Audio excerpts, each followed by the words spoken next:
सनातन का अर्थ ही होता है जिसका कभी अंत ना हो और जिसका आदि ना हो।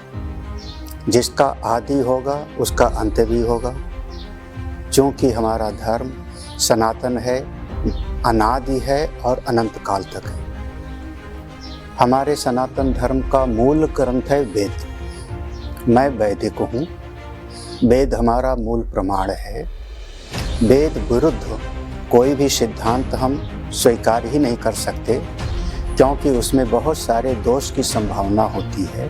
भ्रम है, विप्रलिप्सा है, कर्णापाठो है। तो हम वैदिक सिद्धांत को मानने वाले हैं।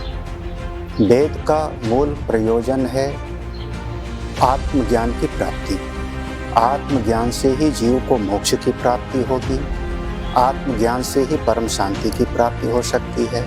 आत्मज्ञान से ही समाज में धर्म की स्थापना और अपने आप में भी निष्ठा प्राप्त हो सकती है। इस मार्ग पर चलने के लिए हमारे यहाँ 3 शास्त्र हैं, जिनको हम प्रस्थान त्रयी के नाम से कहते हैं। श्रीमद् भगवत गीता, उपनिषद और ब्रह्मसूत्र। ये प्रस्थान त्रयी कहलाते हैं।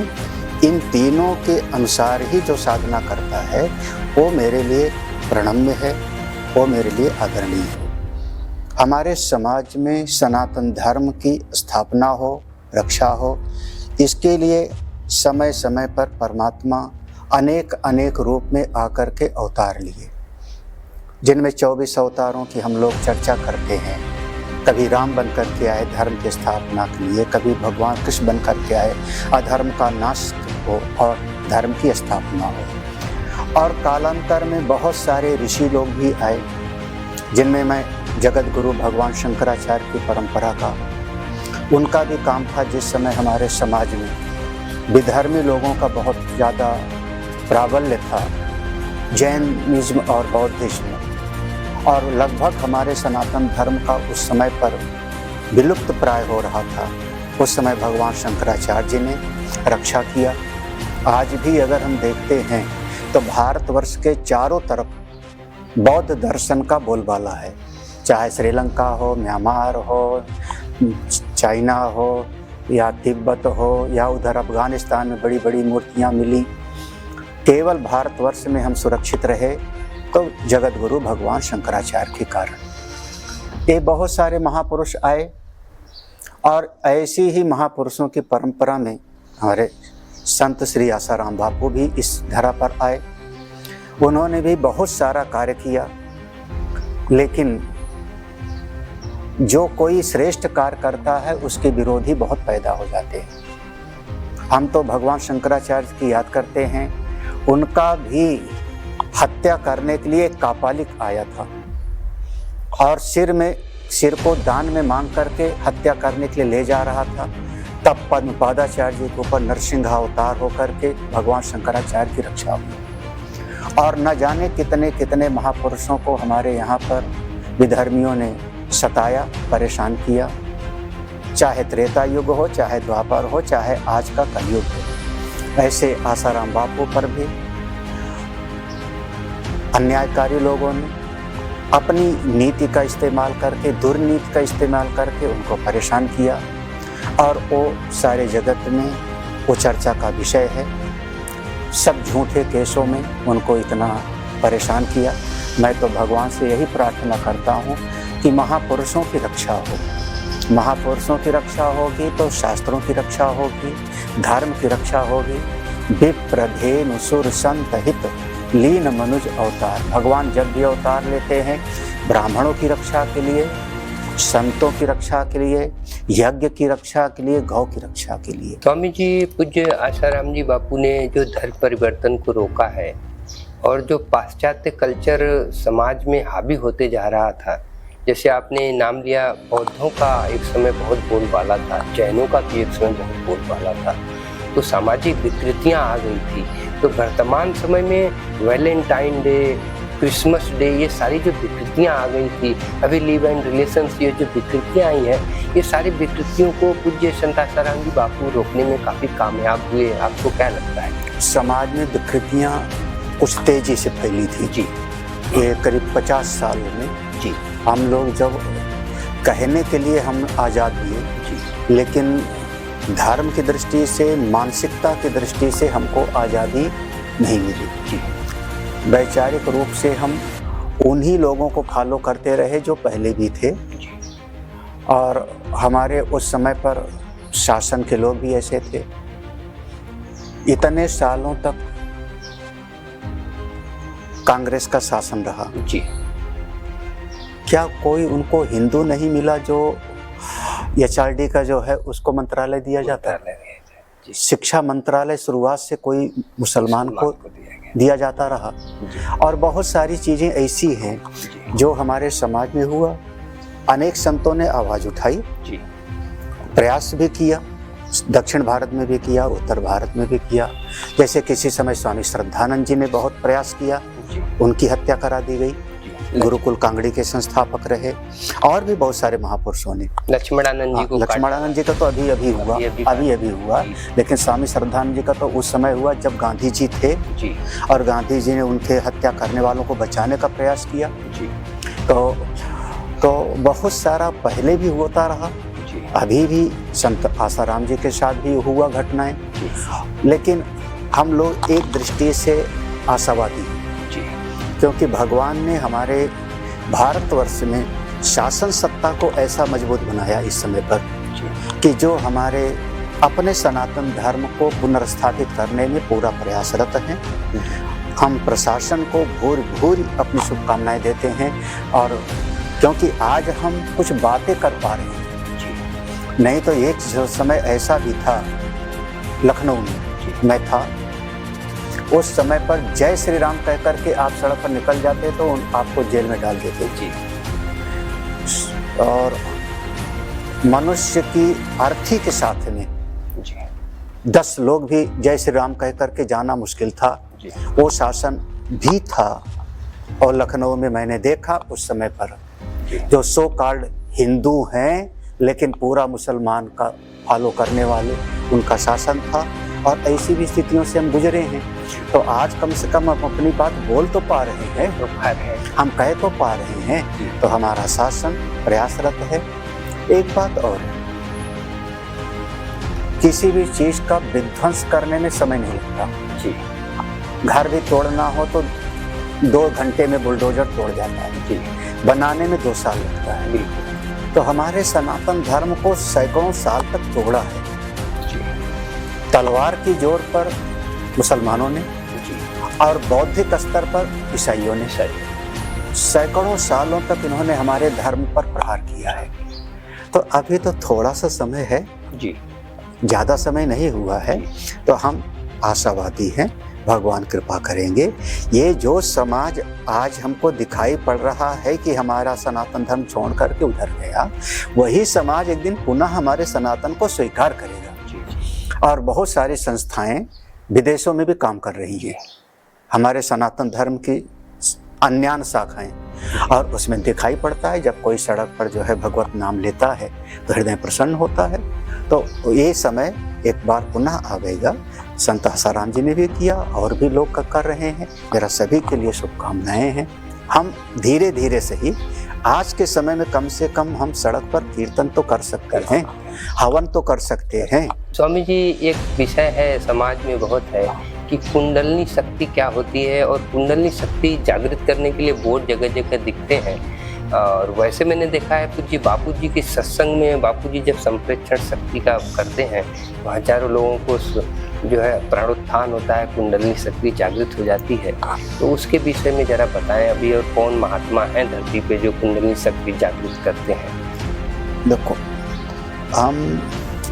मैंने पहले कहा था मैं वैदिक हूँ जी। वेद में 3 विभाग हैं जी, कर्म का, उपासना का और ज्ञान का जी।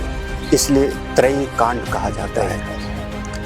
कर्म का मार्ग है जिसमें खूब सेवा की जाती है, यज्ञ किया जाता है। उपासना का मार्ग है जिसमें भक्ति की जाती है, और ज्ञान का मार्ग है जिसमें ब्रह्म विद्या से अपने भीतर के अज्ञान को मिटाया जाता है। कर्म का मार्ग सेवा करते करते अंतःकरण शुद्ध हो गया जी। भक्ति का मार्ग उपासना से चित्त सूक्ष्म हो जाता है। जी जब चित्त सूक्ष्म हो गया तो ज्ञान के मार्ग में प्रवेश करके साधना आगे कर सकता है। जी क्योंकि मैं ब्रह्म विद्या का आचार्य हूँ जी। तो अगर कोई हमसे आत्मा की, ब्रह्म की, परमात्मा की या इस साधना के विषय में कोई हमसे प्रश्न करता है तब मैं खुश होता हूँ, लेकिन वो विषय मेरा नहीं है। कुंडलनी का विषय मेरा नहीं। हमारा विषय है कि जीव की हमेशा के लिए समस्या समाप्त हो जाए और वो हमेशा के लिए उसका आवागमन समाप्त होना केवल अज्ञान के मिटने से ही हो सकता है। मृत्यु समृत्युम आपनोति, बार बार जन्मेगा और मरेगा वो कौन? जो इस जगत में भेद बुद्धि वाला होगा। ये वेद का मंत्र है, ये वेद का मंत्र है। ऐसा भी दिखाई पड़ा कि 14 बार कायाकल्प कर लेने वाला, पर काया शरीर प्रवेश करने वाला महाराष्ट्र का महापुरुष थे चांगदेव जी। चांगदेव नाम था जी। जो इतनी सिद्धि वाले थे वो भी संत ज्ञानेश्वर की ख्याति से उनको द्वेष हुआ, जलन हुआ। तो वो जो चित्त का निर्माण है हमारी दृष्टि में वो प्रधान है। केवल जो है किसी दिव्य शक्ति से और कुंडलनी जागृत हो जाए वो मेरा विषय नहीं। स्वामी जी, मैं एक जगह बैठा था, कुछ महात्मा चर्चा कर रहे थे कि ब्रह्म ज्ञान, आत्मज्ञान, परमात्मा ज्ञान, तीनों में भेद है क्या इसमें कि एक ही है? क्या चीज है, जरा इसको बताएं। हाँ, देखो भेद नहीं है तीनों विषय। जब हमने एक शब्द प्रयोग किया आत्मज्ञान जी, जब कोई साधक चिंतन करते करते उसने अपने शरीर से ममता को हटाया, मैं शरीर नहीं हूँ, मन नहीं हूँ, बुद्धि नहीं हूँ, इन सब का नेति करते हुए जब उसने अपने चेतन का अनुभव किया तो उसको हम कहते हैं अब इसने अपनी आत्मा को जाना।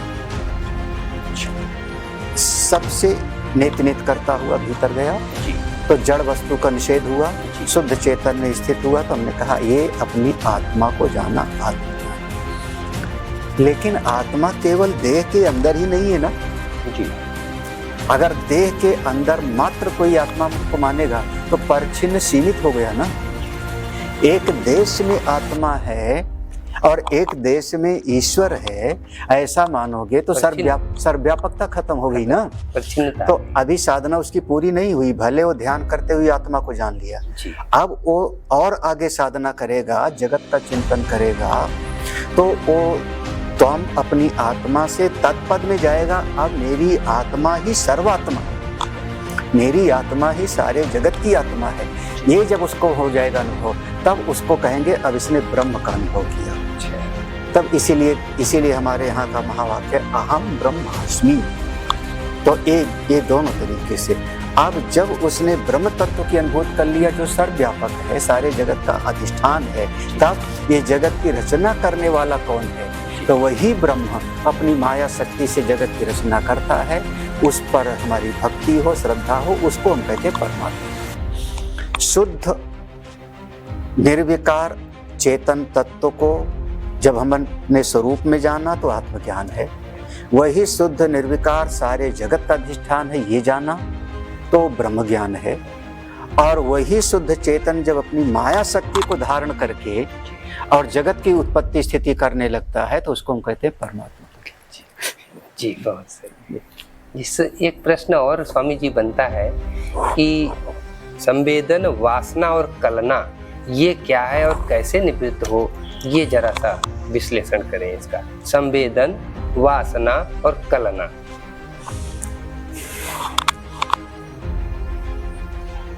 अब हम तो चूंकि उपनिषद को प्रमाण मानते हैं जी, तो किसी का भी और कुछ चीज हो गए तो वह अलग बात है जी। सभी ऋषियों की अपनी अपनी अनुभूति है जी। लेकिन हमारा शास्त्र मत और हमारे आचार्य का मत, हम ये दो को प्रमाण मान के चलते हैं। हमारे गुरु जी का और शास्त्र का दोनों मेल खा जाता है तो उसको हम स्वीकार कर लीजिए। तो जो संवेदन है उसको हमने कहा संबित। किसी भी चीज की हमारे भीतर में जब ज्ञान की वृत्ति पैदा होती है तो हम उसको कहते हैं संबित। मैं अभी यहाँ पर आया था, अभी मैं यहाँ से जाऊंगा, इस ज्ञान का नाम है काल संबित। समय की संबित हुई, ये वस्तु यहाँ पर रखी है, ये क्या हुआ, वस्तु की संबित हुई। एक एक चीज की जो हमारे भीतर संवेदना हो रही है, संवेदना माने सम्यक रूपेण विद धातु से, देखो सम वहाँ उपसर्ग है जी, और जो वेद शब्द है वह विद धातु से उसका शब्द बनता है। उसके 4 अर्थ होते हैं, विद ज्ञाने, विद लाभे, विद प्राप्त करने के अर्थ में, ऐसे विद सत्तायाम। तो संवेदना शब्द की ऐसी व्युत्पत्ति होगी। तो संवेदना माने किसी वस्तु का जो हमको बोध हो रहा है उसको हम कहते हैं संवेदना। अब उस बोध होते होते उस वस्तु का भीतर पड़ जाएगा संस्कार। हमने वहां पर इस वृक्ष को देखा था, हमने वहां पर इस व्यक्ति को देखा था। देखो अब वो व्यक्ति नहीं है, पहले हुई संवेदना संबित हुई, उसके बाद फिर अब उसका पड़ा संस्कार, संस्कार कर रहे हैं। अब वो संस्कार इस वस्तु का पड़ा, उस वस्तु को पड़ा, लाखों वस्तुओं का पड़ा, हजारों वस्तुओं का पड़ा, और समस्त संस्कारों के समूह का नाम ही हम कह देते हैं वासना। जैसे एक वृक्ष है तो हमने कहा अमरूद का पेड़ है, आम का पेड़ है, और पूरे वृक्ष के समूह का नाम देना हो तो हमने कहा वन, जंगल। हाँ भाई, एक व्यक्ति का नाम देना हुआ तो हमने कहा इस व्यक्ति का अमुक नाम है जी। अनेक व्यक्ति को एक साथ बोलना हुआ तो हमने कहा जन समाज है, सत्संगी लोग हैं बैठे हुए हैं। तो वैसे ही समस्त संस्कारों के समूह का नाम ही वासना है जी। और वही जो वासना होती है, अब हमारे भीतर जन्म जन्मांतर से कितनी वासनाएं हैं इसकी कोई गिनती ही नहीं। सब वो जैसे पृथ्वी माँ में न जाने कितने जीव बीज पड़े होते हैं, लेकिन जैसे बरसात होती है उसमें से घास भी उगाती है।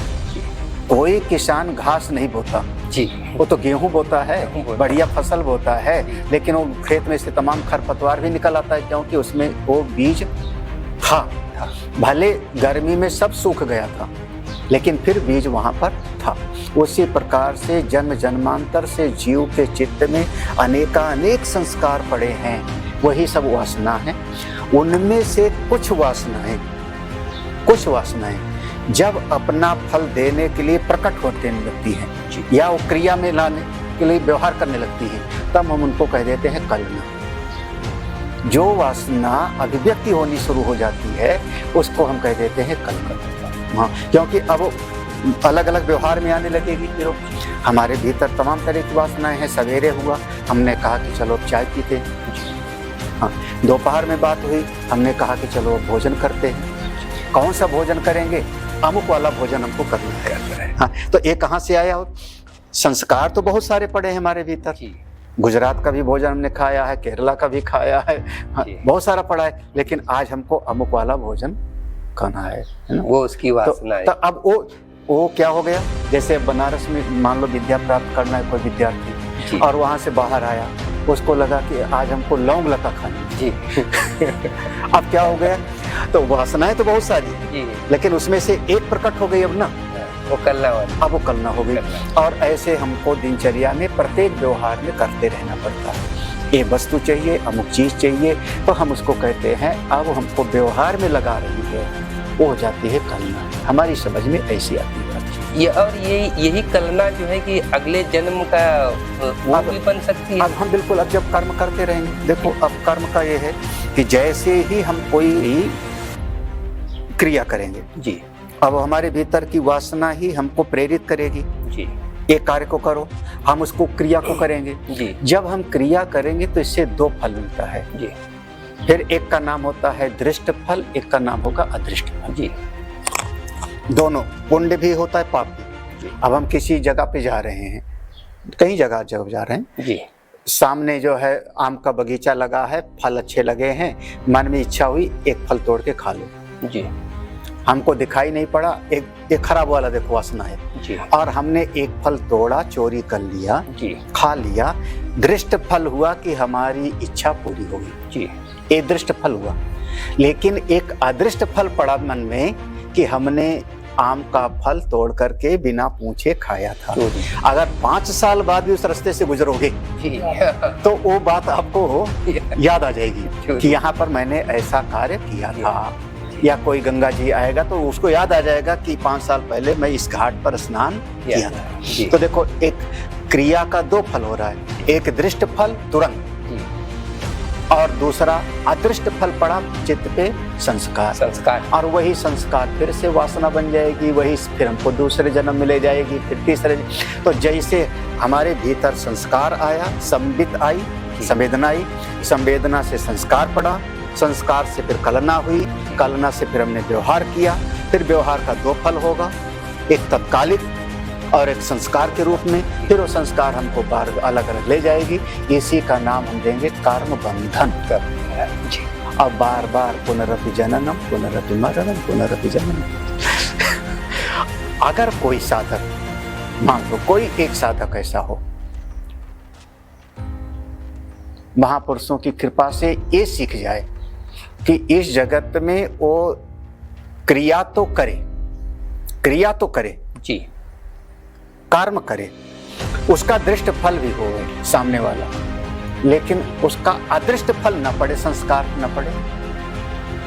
तो ये कैसे संभव है? जिस दिन ये हो जाएगा वही मोक्ष का दरवाजा है। जैसे अब कथा में क्या सुनेंगे कि भगवान श्री कृष्ण 16,000 रानियों के बीच में रहते हुए भी बाल ब्रह्मचारी रहे। दुर्वासा ऋषि सब भोजन करने के बाद भी वो कभी कुछ खाए नहीं। न कर्तृत्व न कर्माणि, वो एक कला ऐसी है, वही ज्ञान का मार्ग है, वही विद्या का मार्ग है। एक प्रश्न और है स्वामी जी, कि आप ये गेरुआ भगवा कलर पहने हैं, कोई सफेद पहनता है, कोई काला पहनता है, तो लोगों को ये जानना है कि ये अलग अलग क्यों पहनते हैं, इसका महत्व क्या है? देखो, एक तो समझ लो हमारे संतों का एक परंपरा है जी। भगवान शंकराचार्य के पहले 10 नाम संन्यास की परंपरा नहीं थी। सरस्वती, गिरी, पुरी, भारती, वन, तीर्थ, अरण्य, आश्रम, ये भगवान शंकराचार्य जी ने चलाया जी। वैदिक पीरियड में ज्ञान ही हमारा मुख्य था जी।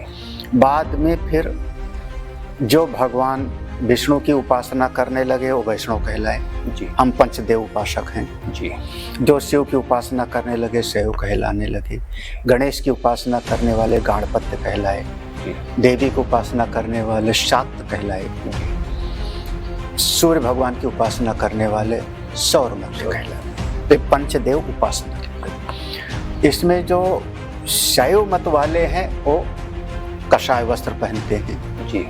वैष्णव मत वाले प्राय श्वेत वस्त्र पहनते हैं, प्राय जी। लगभग कह रहे हैं जी। हाँ, पूरी तरह से नहीं जी। भाव ये था कि अब हम सन्यासी बने हैं तो केवल ये नहीं कि चल करके जो है फालतू में भंडारा खाएं या सुल्फा पिए, इसके लिए नहीं बने। ये हमारा महात्माओं का काम नहीं था जी। हमारे ऋषियों का काम था खूब चिंतन करो, जीव का, जगत का, ईश्वर का, साधना का। ये हमारे ऋषियों वो काढ़ खा के रह लेते थे जी। चिंतन में श्रेष्ठ था। जितने आचार्य हुए सबका इतिहास पढ़िए तो बिल्कुल कम से कम में जीवन और चिंतन उनका सर्वश्रेष्ठ जी। चाहे रामानुजाचार्य हो, वल्लभाचार्य हो, मध्वाचार्य जी हो, निम्बार्काचार्य जी हो, महर्षि गौतम हो, कणाद ऋषि हो, पतंजल मुनि हो जी। विचार यही था।